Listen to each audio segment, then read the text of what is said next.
오늘의 주요 소식입니다. 포천의 한탄강 지질공원센터가 문을 열었습니다. 지하 1층, 지상 2층, 전체 면적 2,840제곱미터 규모로 건립돼 구석기 시대부터 현재까지 한탄강의 모습을 한눈에 볼 수 있습니다. 의정부 지역 옛 기지촌인 빼벌마을의 땅 주인과 주민 간 분쟁이 종지부를 찍었습니다. 땅 주인이 주민들에게 땅을 팔기로 하면서 15년 만에 분쟁이 해결됐습니다.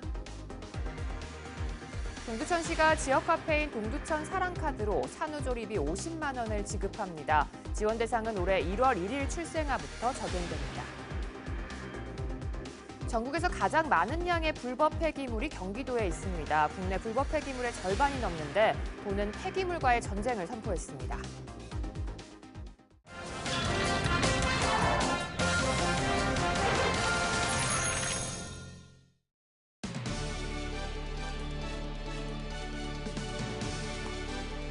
시청자 여러분 안녕하십니까? 헬로티비 뉴스 나라입니다.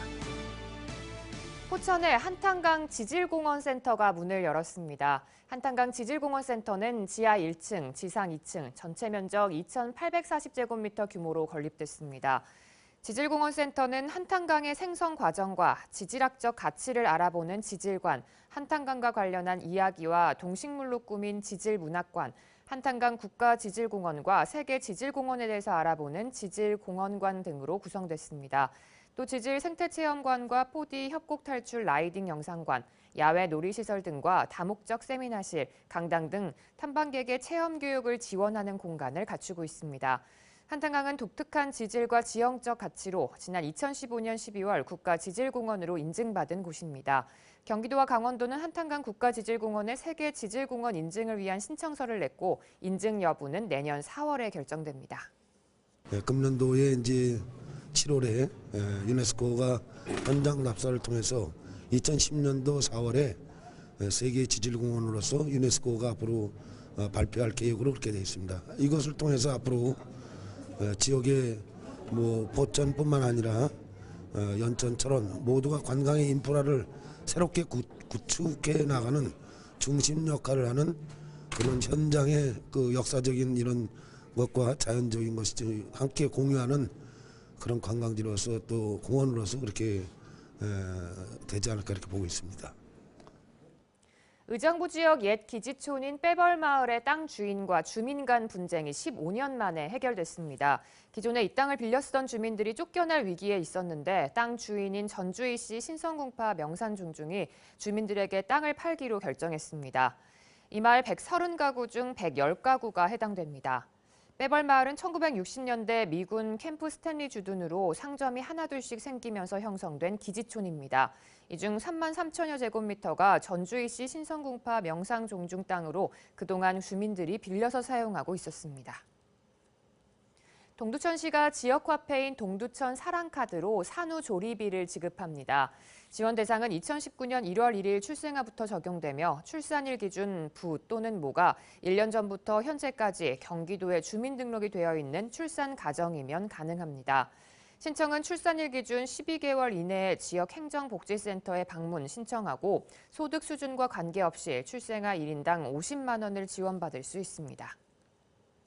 양주시는 오는 6월 17일까지 2019년 주민참여 예산 제한 사업을 공모합니다. 주민참여 예산은 자치단체 예산 편성 시 지역 주민의 의견을 수렴하고 지역에 필요한 사업의 제안부터 심사 선정까지 전 과정에 시민이 직접 참여하는 제도입니다. 사업 규모는 시정 참여형 사업 예산 10억 원, 지역발전형 사업 예산 10억 원 등 모두 20억 원입니다. 제출된 제안 사업은 담당 부서 검토와 현장 확인 등을 통해 시민 온라인 투표와 예산 참여 시민위원회 심의 후 최종 선정할 계획입니다. 경기 지역에는 전국에서 가장 많은 양의 불법 폐기물이 있습니다. 국내 불법 폐기물의 절반 이상이 있는데요. 최근 전담 수사팀을 꾸리는 등 경기도가 폐기물과의 전쟁을 선포했을 정도입니다. 얼마나 심각한 건지 김초롱 기자가 다녀왔습니다. 주택가에서 200m도 떨어지지 않은 곳에 벼랑간 쓰레기산이 우뚝 솟아 있습니다. 26만 톤가량의 불법 폐기물이 쌓여 높은 산맥을 이뤘습니다. 이곳에 방치된 폐기물은 전국 최대 규모로 국내 불법 폐기물의 21%를 차지합니다. 모두 한 폐기물 처리 업체가 들여온 것입니다. 업체는 폐기물 허용량을 초과하는 등 계속되는 위법 행위로 지난 2016년 허가가 취소됐습니다. 이후 업체는 폐기물을 남겨둔 채 손을 놓았습니다. 검찰은 해당 업체에게 징역 1년 6개월에 추징금 약 1,000만 원을 구형했습니다. 이제 그 측량해서 남은 물량을 처리할 수 있는 예산을 올해 추가로 편성을 해가지고 치울 수 있으면 올해 안에 처리를 다 하는 거고, 그게 좀 불가능할 것 같다 싶으면 당초 계획대로 2020년까지 처리를 완료할 계획입니다. 경기도 포천시 역시 폐기물로 몸살을 앓고 있습니다. 포천 지역 내 불법 폐기물 장소는 모두 14곳으로 경기 지역에서 가장 많습니다. 규모는 총 약 3만 톤입니다. 네, 이곳 쓰레기 산 위로 올라가 보니까요. 이렇게 버려진 신발부터 도시락 쓰레기와 라면 봉지, 그리고 이렇게 스티로폼 뿐만 아니라 유해 물질이 적힌 공업용 쓰레기까지 6,000톤가량의 쓰레기가 널려 있는 상황입니다. 이렇게 경기 지역 곳곳에 있는 불법 폐기물은 약 69만 톤. 전국 불법 폐기물의 57.4%가 몰려있는 경기 지역은 불법 폐기물 전국 1위라는 불명예를 안게 됐습니다. 헬로티비 뉴스 김초롱입니다.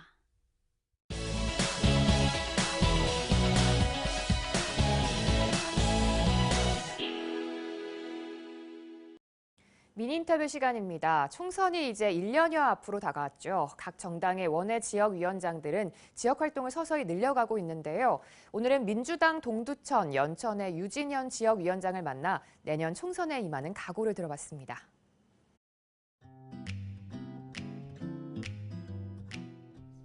네, 저는 현재 더불어민주당 동두천, 연천 지역위원장으로 활동하며 신한대학교 교수로 재직 중에 있습니다.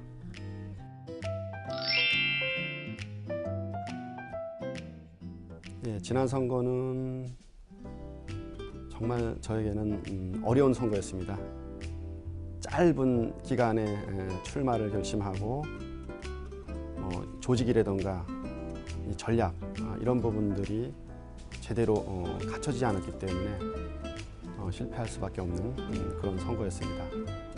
더군다나 지난 선거에서는 국민의당이 또 출마를 해서 진보정당이 나눠서 표를 가져가는 그런 상황을 가져오면서 지난 선거에서 실패할 수 있는 그런 부분들을 만들어 갔다고 생각합니다.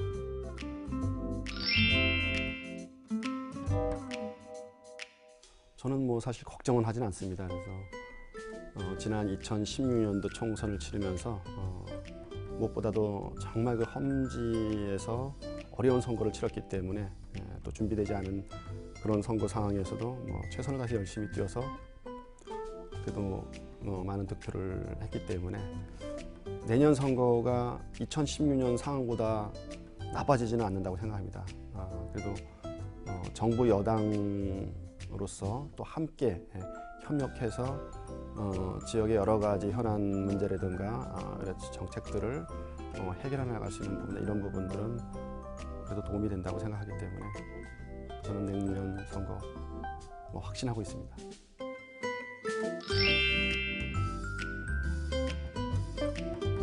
지역 주민들은 이런 얘기를 많이 합니다. 깨끗한 정치를 해라. 착한 정치를 해라. 진실한 정치를 해라. 이런 얘기를 많이 들으면서 우리 지금 기성세대 정치인들한테 주는 큰 메시지라고 생각합니다. 무엇보다도 기존의 정치에서 뭔가 새로운 좀 변화를 요구하고 있는데 우리 지금 정치인들이 사실 받아들이지 못하는 부분이라고 생각합니다.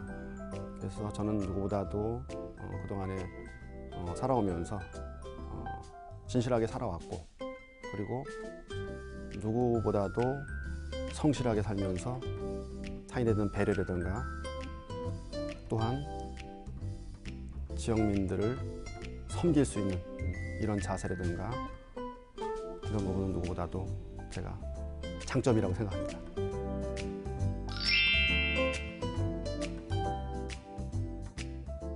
정말 동두천으로 봐서는 정말 아픈 역사입니다. 그러나 이 부분 그동안에 미진한 부분이 있었지만은 이 부분을 2월 달에 우리 김동철 도의원이 새로운 단초를 만들어내면서 당정이 저희는 협력해서 이 부분을 이제 풀어나가려고 노력을 하고 있습니다.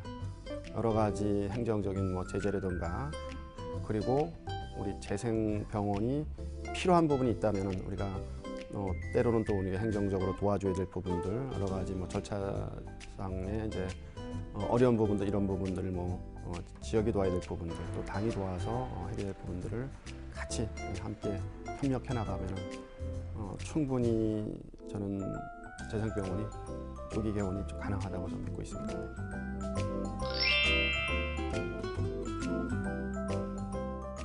정말 우리 동두천 연천 지역 어렵습니다.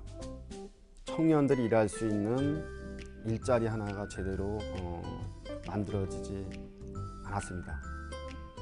우리 청년들이 많이 지금 의정부나 밀락동으로 이렇게 떠나는 이런 현상들을 보면서 정말 안타깝고 가슴 아픕니다.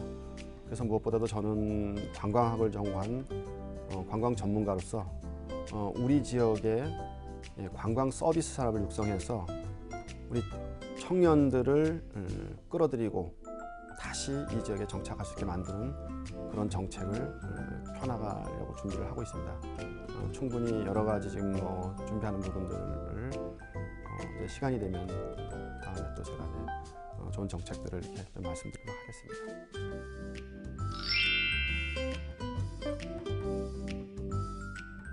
네, 저는 앞서도 잠깐 말씀드렸지만은 우리 이제 시민들은 깨끗한 정치, 진실한 정치, 정말 이 권모술수를 쓰는 정치가 아닌 정말 주민과 소통하고 주민과 가까이 함께 다가갈 수 있는 이런 정치를 원합니다.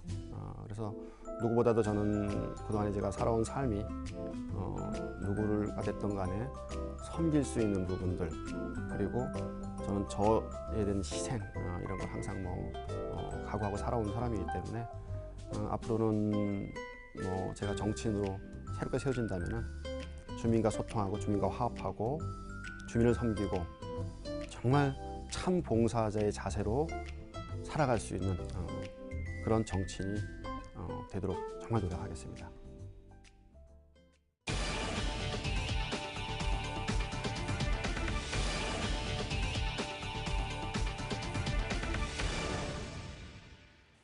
(4월 20일) 장애인의 날 관련 기념식이 열렸습니다. 열정과 도전 정신으로 장애를 뛰어넘은 이들에 대한 시상이 이뤄졌는데요.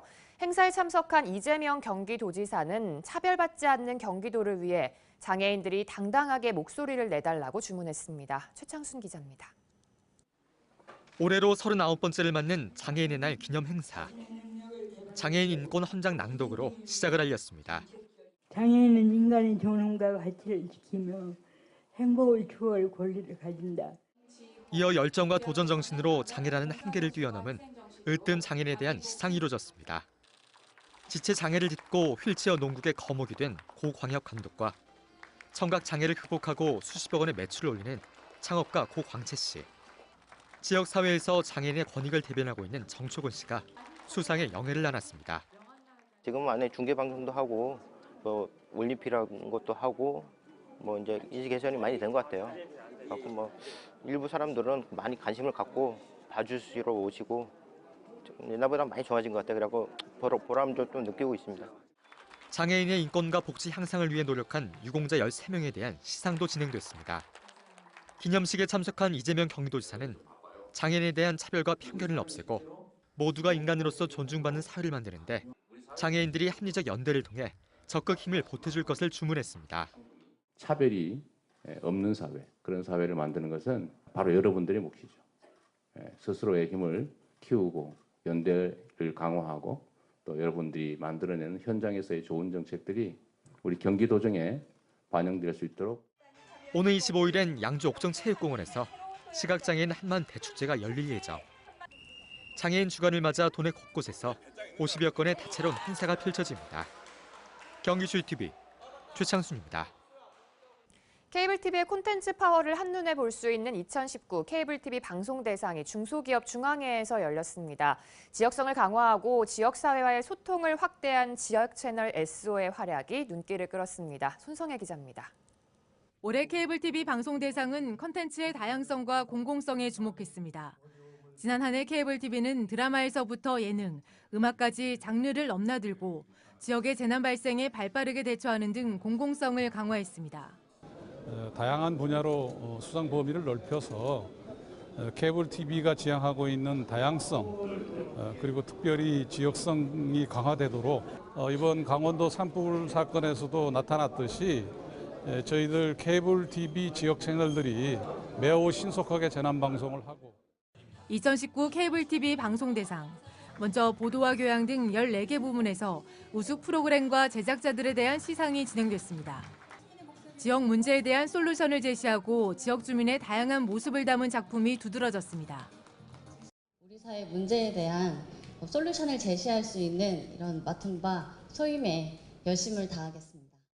특히 올해는 핫 옴니채널상과 핫 클립상이 처음 생겼습니다. 지역 방송의 플랫폼 확장에 주목한 것입니다.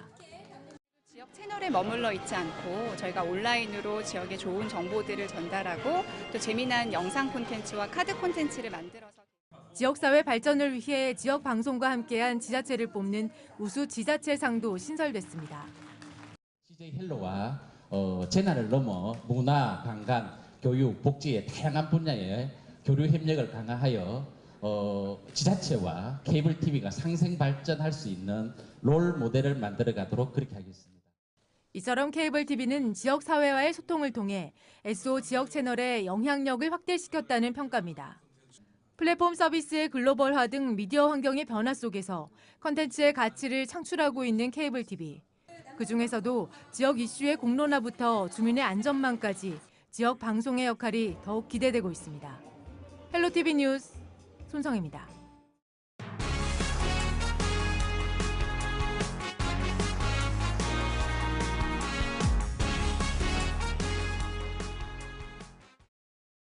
동두천시 공무원이 출장을 나간다고 하고 미군 부대 골프장에서 골프를 치다 적발됐습니다.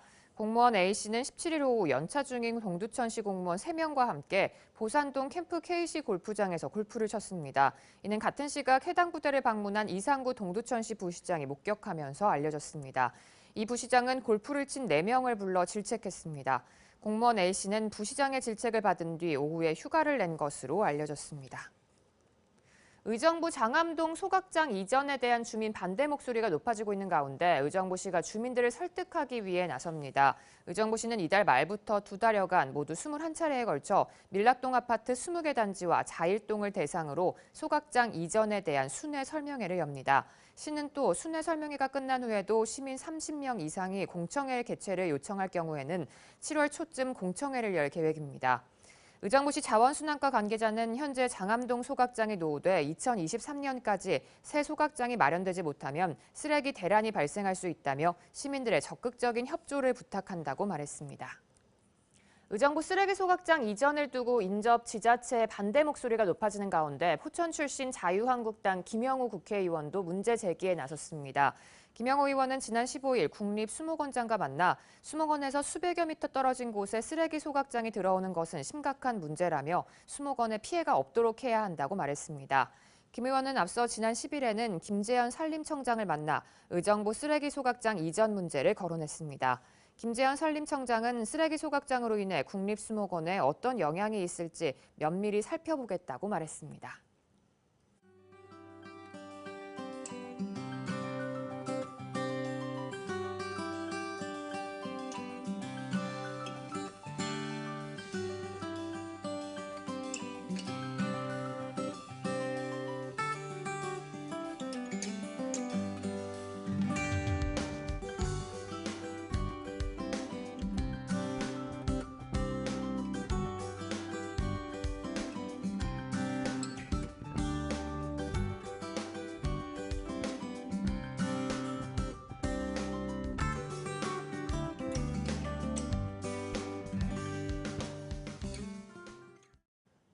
저희는 언제나 지역 주민 여러분 곁에 있겠습니다. 뉴스 마칩니다. 시청해주신 여러분 고맙습니다.